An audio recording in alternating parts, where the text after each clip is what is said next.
back again. So I just finished the other recipe. You can still see the potato, the coal cannon in the back pan on the farthest for me. And I just prepared all the ingredients for this recipe. Braised red cabbage with apples. Let me show you the picture. This is what it looks like. It was in my Christmas box, so yeah.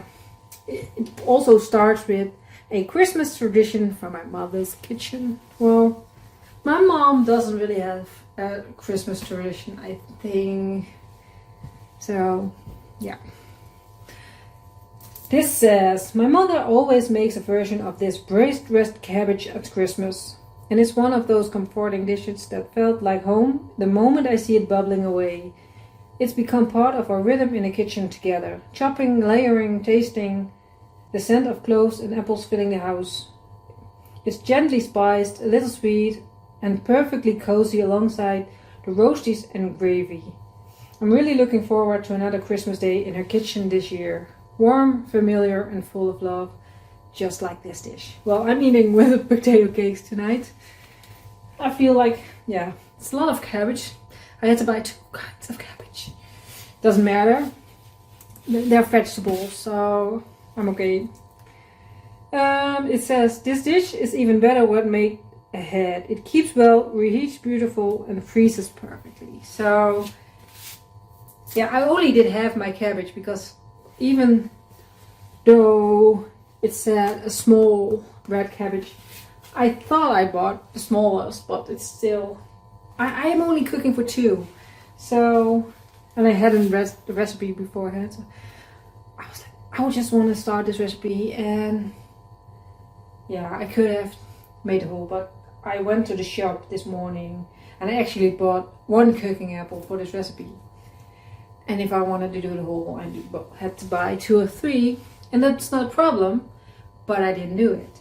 So I just do it the half of the recipe. And then it says, a note from a kitchen. This recipe has been lovely adapted for those... Let me try that again. This recipe has been lovely adapted for home use. Please remember, we're not operating from a professional kitchen. Always cook with care and follow your own personal dietary needs. Nalokshona. I don't think you pronounced the S. Happy Christmas. So yeah, I'm glad that a recipe says that. Follow your personal dietary needs. Just cooking, in the end, you want something that's tasty.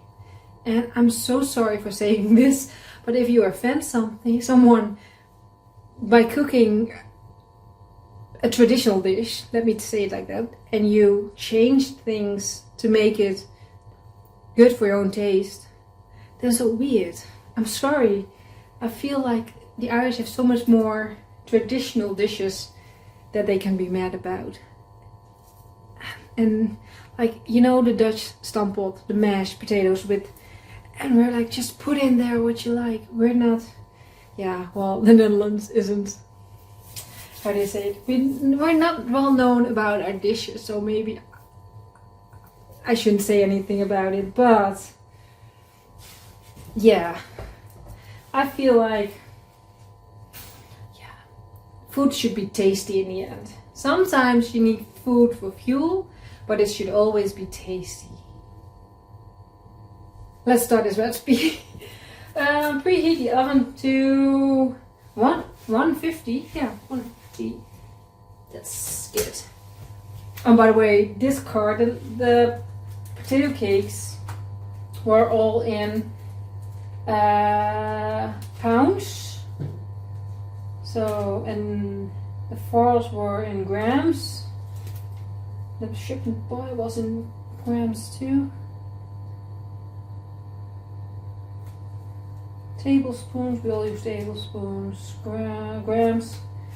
So sometimes they're in pounds, most of the times they're in grams, but this recipe says about 2 pounds or 1 kilo. So this recipe gives both, which is very nice. So I don't. The Canon cakes were like, yeah, they're leftovers, just everything in a pot, and I don't really mind. It's just like I said in that video, leftovers. You mix the leftovers, and you can't really choose how many leftovers you have. But yeah, with some recipes, it's nice that they give both options, so I don't have to do the math.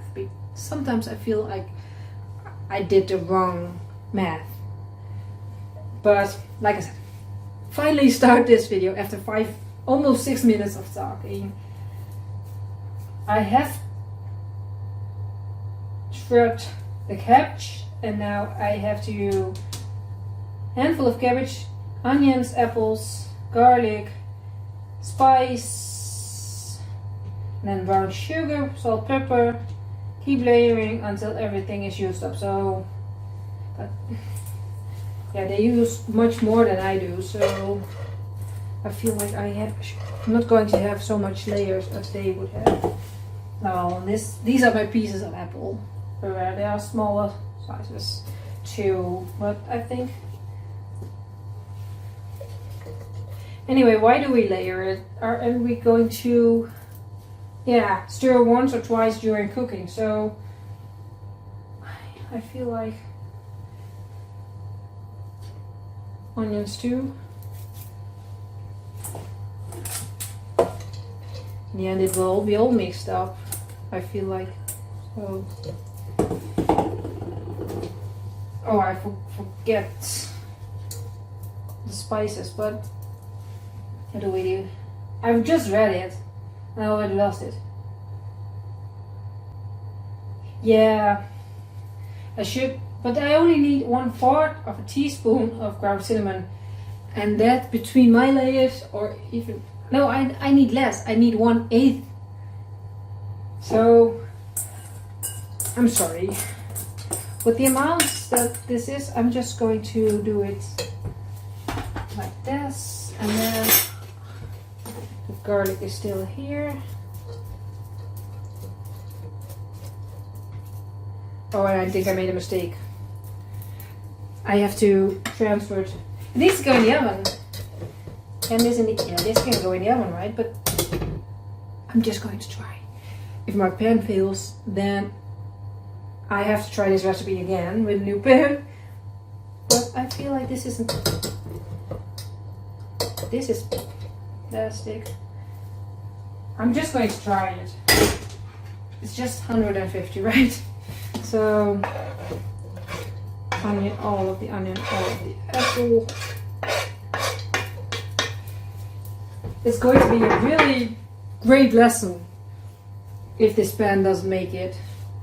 But yeah, my boyfriend got me this set because I really loved it because of the color. But well, I really love the copper pinkish. But weeks after I got them, they already start to get ugly. Even though I did hand wash them, I didn't put them in the dishwasher. So after they start to become ugly, I was like, they can't go in the dishwasher anyway. So now I'm just like, I don't really mind what happens to this. So now we need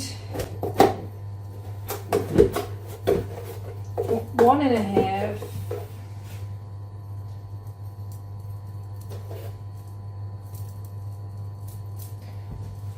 Things like that. So always a sticky. And then we need ground cinnamon, caneel, like 1/4 teaspoon. So I feel like, I don't know, this much. I feel like that's not enough by far. And then ground cloves, kruidnapel. Such a weird name. Because if you translate it to English, like literally it says herb nail. So much fun. And then it says a generous grating of fresh nutmeg. Well, I've noticed carrots. And it says a generous grating with like that. A bit of salt and pepper.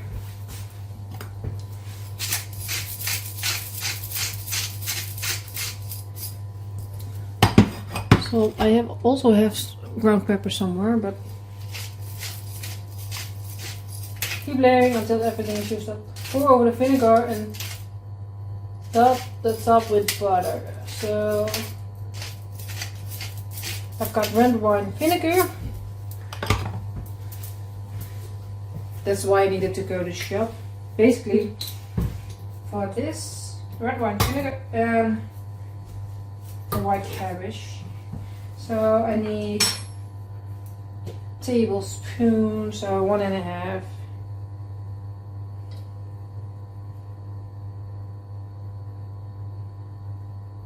Oh my God, I feel like this is less than fuse. So now, do I have? I have to grab this one. I thought I had butter, but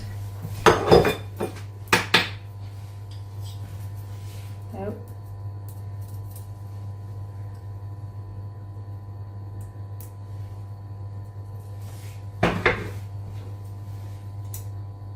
Go. Cover tightly with the leg and and bake 2 and 2.5 hours. That's so long. I did not expect that. I did not read ahead. So it hurt.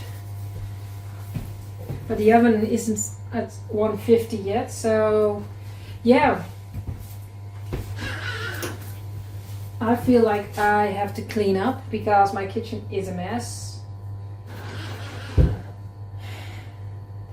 That's the least thing about this hobby.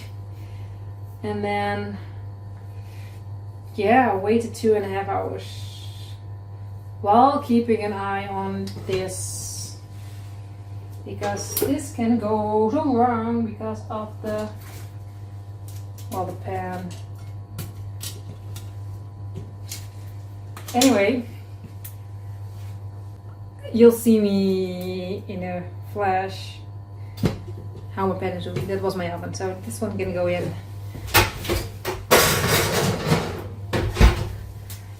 And yeah, I'm a bit nervous for the pan, by the way. 2.5 hours later, and my pan survived. So, and I am making the rest of my potato cakes. These 3, by the way, I found some sweet corn in the fridge, so I mixed it through it. I thought it would be nice, but some people probably going to say that I should do that. Anyway.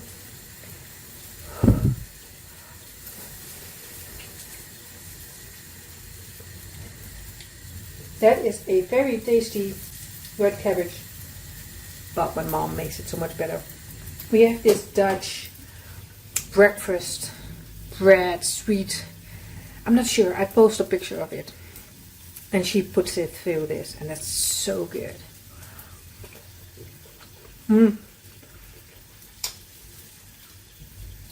But this is very good too. I can see some onion, but the apple is completely dissolved, so I love it.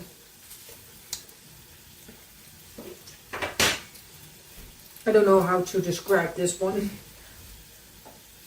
Sweet, and I think the spice could be more there as the, but yeah, I really love it. So it's red cabbage, guys. I don't want to talk bad about it, like it's worth less than anything else, but yeah, it's a very simple one pot, just takes hours, but one pot vegetable side dish. So yeah, today dinner is going to be great. I'm going to play up. Thanks for watching, and I see you hopefully in the next video.